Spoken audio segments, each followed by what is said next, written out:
Welcome back to the Pelvic Health Summit. I'm your host, Hannah Matlock, and this is our co-host, Dr. Allison Chakande of Pelvic Rehabilitation Medicine.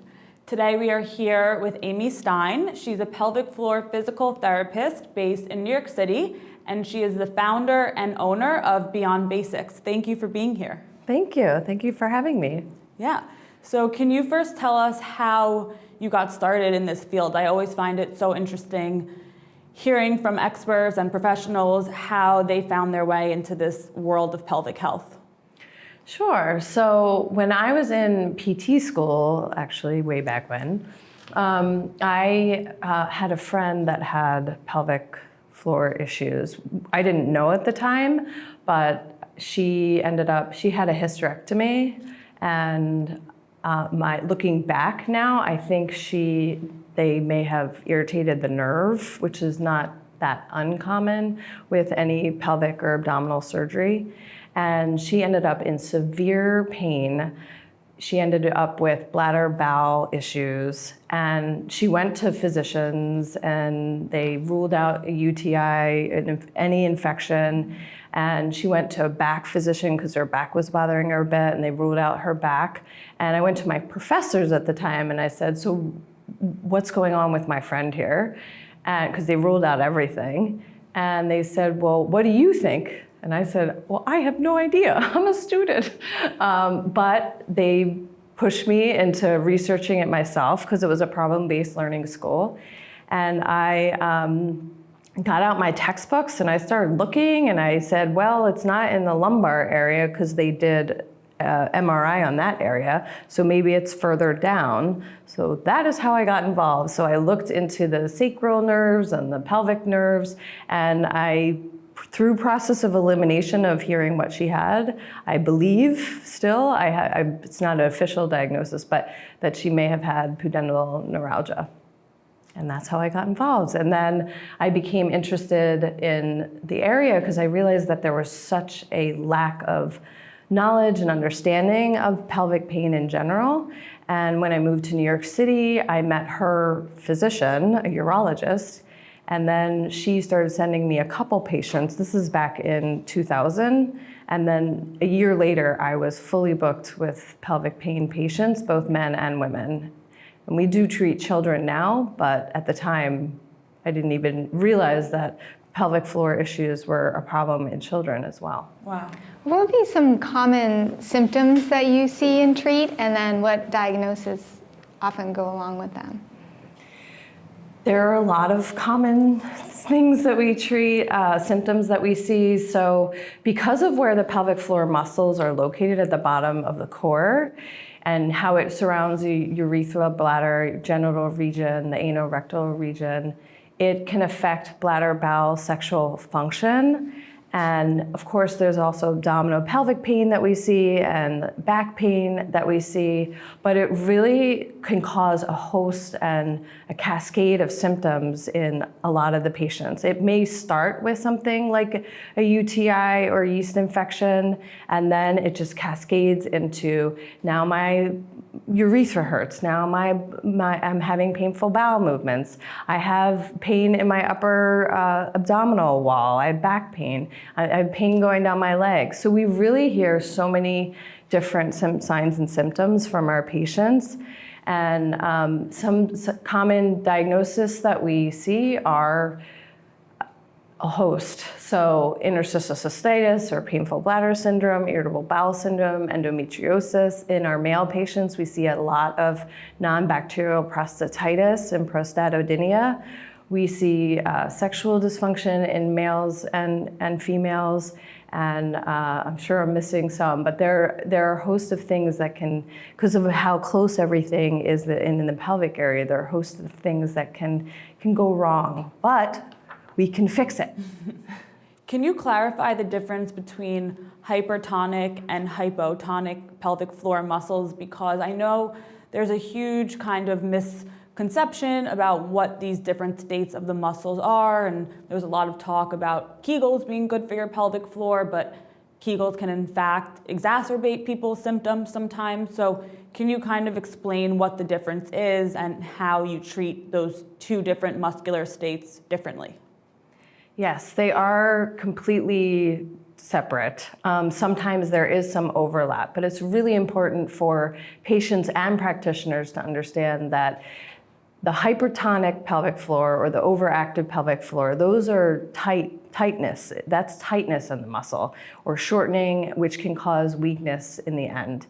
But those conditions tend to cause more pain, and with bladder bowel issues, it tends to cause difficulty emptying because the muscles aren't able to relax. So the patients will complain of frequency, urgency, retention, incomplete emptying, and or pain because they're just not able to relax the muscles in the urethra area, in the bladder area, and the anorectal area. And the muscles surround those areas, and as well as genital pain. And then hypotonic, or underactive pelvic floor muscles, as it's now called, that's when the muscles are actually weak. So that's when you do Kegels or pelvic floor muscle exercises. When you cough, sneeze, laugh, lift, something that increases intra-abdominal pressure, that's when, and you leak, that's when the Kegels are recommended. But they're not recommended for the overactive, because if you think of a muscle in your upper trap area, your neck area, or your back, if that muscle's in spasm, you don't want to go and do repetitive back exercises or repetitive shrugs, shoulder shrugs to help with the pain that you're experiencing. You want to get rid of that pain first. You want to get rid of that tightness first. And then if needed, you may need to do Kegel exercises, but typically not. Typically when you're able to lengthen those overactive pelvic floor muscles, then that gives the whole range of motion back in the muscle. And if there is any weakness or leaking, it actually can go away just from lengthening the muscle, which patients are like, I don't understand. You usually have to explain it a couple times because it's hard to picture and it's hard to understand. But so with patients who have, let's say, vulvodynia or vaginismus, most often do they have hypertonic muscles? yes. So patients with pretty much any pain condition in the pelvic region, and the non-bacterial prostatitis in the men too, those are, the overactive muscles are commonly and almost 100% of the time an issue with those conditions. Can you explain some of the common techniques you would use and how they work, and such as visceral mobilization, nerve gliding, etc.? Sure. So we do look at a patient from head to toe. We want to look at their alignment and their posture to see if there's anything out of line, because again, that area is so interconnected. And if there's a malalignment in the sacroiliac area, the sacrum, the bottom of the spine, that can cause tightness or tautness on one side of the pelvis, and then the other side could get shortened and tightened. So it's really important to look from head to toe. Other things we do a lot of manual therapy to try to work on the hypertonic pelvic floor muscles to get the trigger points out, the spasming out, whatever's going on in those muscles. And then we want to do, it's called neuromuscular re-education. We want to re-educate the muscles to do what they're supposed to be doing. And that could take time because a lot of the patients have had their symptoms for so long, or they're in pain and they're getting stressed from that, and it causes a vicious cycle of them tensing from the pain, or there's just reflexes that are causing the muscles to tighten on their own. So we really have to look at the body as a whole. Other things we do are gentle stretching if the patient could tolerate it. I'm very big on a home program that the patient needs to work at home on whatever we're teaching them in the office, because the patient only comes once or twice a week for an hour, and they really need to know what to do at home, what exercises, if they need certain behavioral modifications like not going to the bathroom just in case, making sure that their bowel movements are moving, because that just, all these things just put extra pressure and can keep that vicious cycle going. Can you explain how your knowledge of treating these conditions has evolved in your experience as a practitioner? And since these are such complex conditions and usually there's overlapping diagnoses, what have you learned over the years you've been treating pelvic floor pain? That is a great question. So when I started way back when this friend had severe pelvic pain, there was only like one class being offered, or two classes, one by Holly Herman and another by Kathy Wallace. And then later on they joined forces and they created a whole curriculum.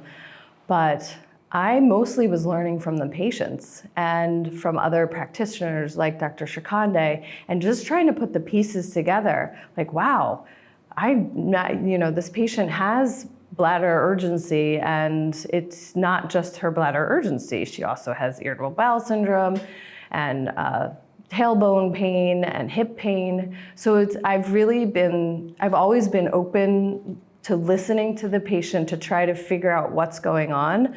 But over the years, it's evolved because I'm really learning how to differentially diagnose what is going on with the patient, as well as look at the body as a whole. I always did, but every year I keep just learning more and more on how best to help our patients. And where do you see the future of pelvic floor physical therapy and integrating with pelvic health and patient care? Well, we've come a long way since I started. When I started, there were only a handful of pelvic floor PTs in the world that I knew of. And now, even in New York City, there's a good handful. We still have a ways to go. I still talk to patients and physicians that don't really understand what we do and aren't familiar with what pelvic floor physical therapy can do and what we could treat. But we're getting there. There's certain societies like the International Pelvic Pain Society and another society, ISHWISH, the International Society of the Study of Women's Sexual Health, that they are really branching out to realize that pelvic floor PT is essential to most of the diagnosis that we're talking about today. And but we still have a ways to go. So we're trying. This is a great thing that you guys are doing, because this is just helping to get the word out there. And I think something that's progressing in addition to the practitioner's knowledge expanding is also the patient's knowledge expanding. And if we looked back to 40 years ago, patients were so confused when they had these problems and there was hardly anyone to treat these conditions. But I think now patients are becoming more educated, slowly, but it's definitely happening. So in your experience as a practitioner, are you seeing patients come to you with more education and more awareness and understanding of the problems that they're experiencing?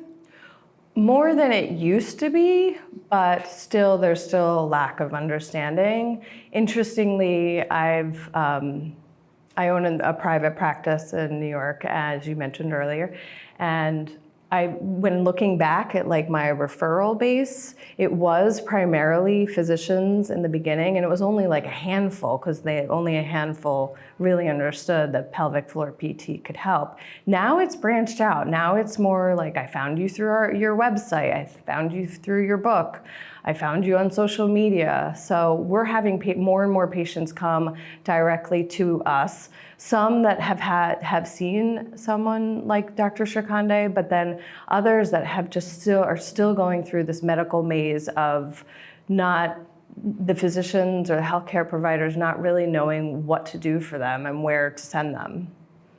Okay, so a question that we have from a listener, she wrote in, her name is Marissa, she's from New York City, and she asked, how can we make pelvic floor physical therapy more accessible for every woman? In the New York City area, almost all pelvic floor physical therapists run out of network. High out-of-pocket expenses unfortunately deter many women in my area from seeking care. What is being done to make this care more accessible? That is a great question. I wish Marissa and hundreds of thousands of people out there would go to their insurance company and go to Capitol Hill and get them on board with reimbursing us what it's worth to take the in-network. But unfortunately, and I'm not meaning to bash insurances and in-network, but there's some insurances that will get paid $13 for the full hour that we see a patient, and you just can't afford that in New York City. We're working on it. We're working really hard. Our office does take some insurances out of network because we find that they do pay better out of network. So for those that don't have out of network, we do like a sliding scale if there's a financial hardship. And then we also work really closely with the patient. If they say, I can only afford a certain amount of visits, then that's right away. Well, always right away I give a home program. We give home programs, but I will give a patient even more to do at home and really instruct them on what to do, what to really listen to their body. I tell all the patients that, but if I'm giving them more to do at home, I will have them be more mindful of if something's irritating that they're doing at home, and then just progress them slowly. Ideally, we do want to see patients once or twice a week, but if they can't afford it, we'll say, come every other week. And I wish there was more we could do in that sense. I know that people are really reaching out to lobbying for different things, but it's a challenge. It's definitely a challenge. And then the amount of training the PTs in my office have, I send them for continuing ed ongoing, and we do it in our office ongoing, and that's a price to pay as well. And so I have to make sure that I take care of my staff and the business so that I could keep it running. So I have a question. Why doesn't pelvic floor physical therapy always work? That is a great question. If there is a musculoskeletal component, which is what the PTs work on, then there could be multiple factors. One, there is a fairly big range of what the pelvic floor PTs are trained in. So in my office, we do the top training. We make sure they understand the orthopedic conditions, the nutrition component, the mindfulness, or the whole biopsychosocial, when to refer back to a physician because the patient's just not progressing. If they do need possibly a different medication or they're not responding well to something, those are different things that we really specialize in my office particularly. I know that some PTs aren't trained enough or as well, and they may say they do pelvic floor PT, but they're only using biofeedback, or they're only using a dilator and having the patient go home with the dilator, not fully educating them on what to do with it, or to do Kegels. Just keep doing Kegels.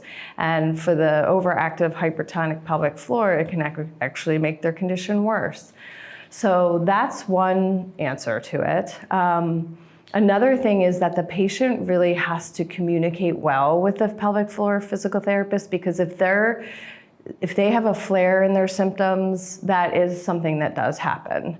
But it shouldn't happen again and again, and it shouldn't happen for weeks at a time. If they have a slight flare or a flare, they should go back to their PT, mention whatever it was, and the PT should modify what was going on with their specific condition, and they should modify their treatment approach. If that still doesn't work, then they should go back to their physician, because there's a chance that there is another pelvic floor physical therapist out there that may just have a better background in the area. So it's a complex question because there's so many different variables. Another thing that we find is as we add exercises, they sometimes do flare, but we want them and need them to get stronger, but pain-free. It's pain-free strengthening. So that's another thing that we work closely with the patients because they want to get back to their sport or back to their exercise routine, but we want them to do it safely. So we'll educate them on that. We have a Pilates rehab person in our office that helps get them back to Pilates safely. We have someone that does yoga in our office that helps them get back to yoga safely. So there are ways, but don't lose hope and keep trying. You really need that team to work for you. I think it's also so important to connect with your physical therapist on a more personal level. And if you don't feel that connection, I think it's important to maybe find another therapist who you would connect better with. I just think that really helps to kind of expedite the process and foster greater healing.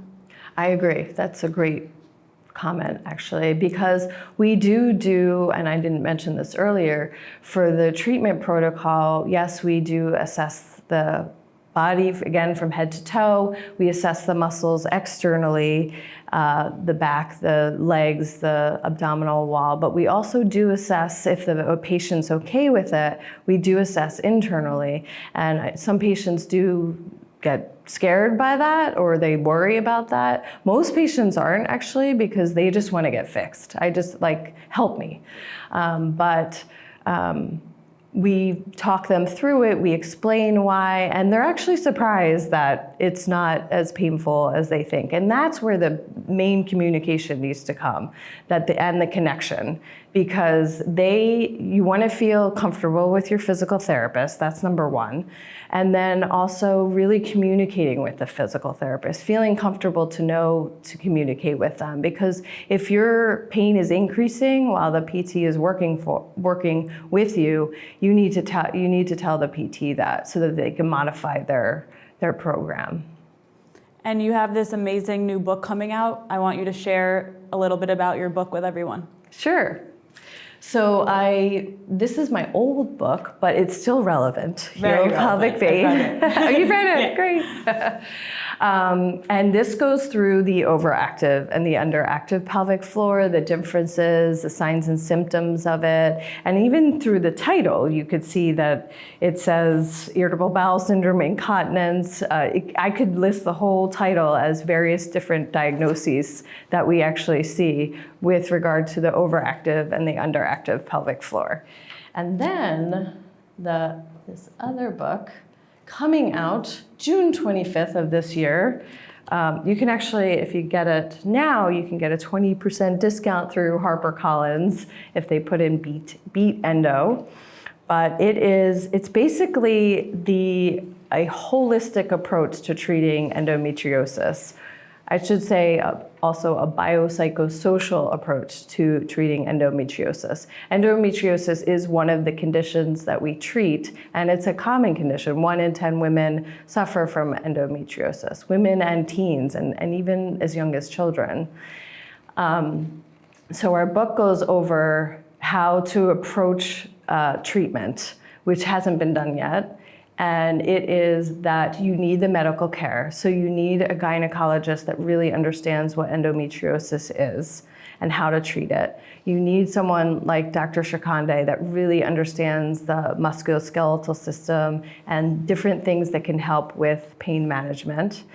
And the physical therapy is essential in treating endometriosis because of where the implants are and if there's any scar tissue that's resulting from the endometriosis, it ends up pulling on the tissue around it and pulling on muscle, nerves, even the organs. There's also reflexes that can happen from the actual uterus or various organs that are getting irritated from it. Then they talk to the muscles around it. It's called a viscerosomatic reflex, but it's basically that the organs are talking to the muscles and tissues, and they're all getting irritated, and then the muscles and tissues talk back to the organs and irritate that further. So it becomes that vicious cycle. And then on top of that, you really do need to look at nutrition and anti-inflammatory diet. You also, if a patient is very anxious, upset, depressed at all by their condition, then they do need to incorporate some mindfulness, a mental health therapist. It seems like a lot, and it is a lot for patients that are experiencing all of the above. But once you find your team and get into a routine, then it does become less overwhelming, because I know it can be overwhelming for the patients that are in a lot of chronic pain. But this pertains to other conditions as well, pelvic pain conditions, not just endometriosis, because a lot of the chronic pain conditions manifest in this manner, where it starts with something small and then it kind of spreads out. So really addressing any pelvic pain condition that has escalated is a good idea. So I would recommend everyone to read this book, but it is specific to endometriosis. Thank you so much for writing it and spending a lot of your time putting in the research and everything else that you do for this community. Where can everyone contact you or make an appointment with you, ask you any other questions? Sure. So our website has a lot of information, and our social media, it's beyondbasicsphysicaltherapy.com. We also have a blog, Beyond Basics PT blog, which has a lot of information on it. And then our social media handles are at Beyond Basics PT, and we are on Facebook, Twitter, Instagram, and Pinterest. So, and then also the International Pelvic Pain Society, as well as Beyond Basics Physical Therapy, and another host, Alexander Millspaw. We do a blog talk radio, Pelvic Messenger, and they are free. It's free online and it's archived. So anyone could go back and listen to it. Wonderful. And lastly, if you had to give one piece of advice for everyone listening who may be suffering from pelvic pain, what would you tell them?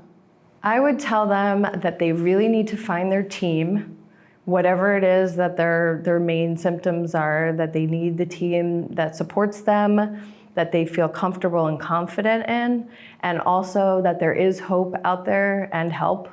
They just have to, I know for some patients it is a medical maze, but once they find that teen or whatever they need for their treatment, then they see the light at the end of the tunnel that they may have not seen for years or even decades. So just keep trying, there is hope. We are educating and spreading awareness as this summit is doing. We have a ways to go with some practitioners, but we're getting there. And even I've found just from talking to so many women who suffer from these various conditions, finding a doctor who for the first time validates them, or a physical therapist, or anyone who treats pelvic pain and gives them validation helps tremendously, as you said, kind of the first step, the first bit of light at the end of, or at the beginning, middle, end, wherever throughout this journey they may be, it gives them hope. I agree. I've had, even this past week, patients say, like, my physician said it was in my head. Right. Go have a glass of wine, go do some yoga. And the patient said, it's not in my head. I drink wine and I do yoga. So now what? Yeah. So it's definitely a journey for some patients. And then fortunately now there are so many more practitioners that really understand pelvic pain more. So there's hope out there. There is hope. Thank you for coming here today and sharing your knowledge, and for writing these 2 amazing books. I can't wait to read your new one. And this has really been so insightful for me, and thank you. Thank you for having me. It's been a pleasure. Thank you. Thank you for tuning in. If you can relate to this video, please leave a comment below and share this with anyone else who you think may benefit. Thank you.